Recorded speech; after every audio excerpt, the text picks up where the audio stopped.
বন্ধুসকল job card download কৰিবলৈ আপোনালোকে প্ৰথমতে গুগলত টাইপ কৰিব পঞ্চায়ত কাৰ্ড, ঠিক আছে। টাইপ কৰাৰ পিছত আপোনালোকে প্ৰথম পেজটোত ক্লিক কৰিব পঞ্চায়তত, ঠিক আছে। তাৰপিছত তলত দেখা পাইছে জেনেৰেল ৰিপৰ্ট, তাত ক্লিক কৰিব।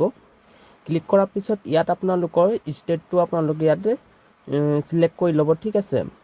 সিলেক্ট কৰাৰ পিছত আপোনালোকে ইয়াত এইকেইটা ফিল কৰি ল'ব, ঠিক আছে। ফাইনেন্সিয়েল ইয়াৰ, ডিষ্ট্ৰিক্ট, এইকেইটা গোটেইখিনি ব্লক শ্লক পঞ্চায়ত দি পেলাই আপোনালোকে প্ৰচেছত ক্লিক কৰি দিব, ঠিক আছে। প্ৰচেছত ক্লিক কৰাৰ পিছত আপোনালোকে এনেধৰণৰ এটা পেজ খোল খাব। আপোনালোকে 1 নম্বৰৰ যিটো জব কাৰ্ড এমপ্লয়ী ৰেজিষ্টাৰ লিখা আছে 4 নম্বৰত, তাত ক্লিক কৰি দিব।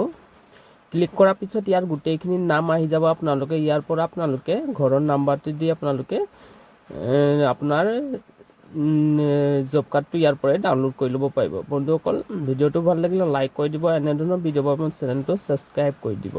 Thank you.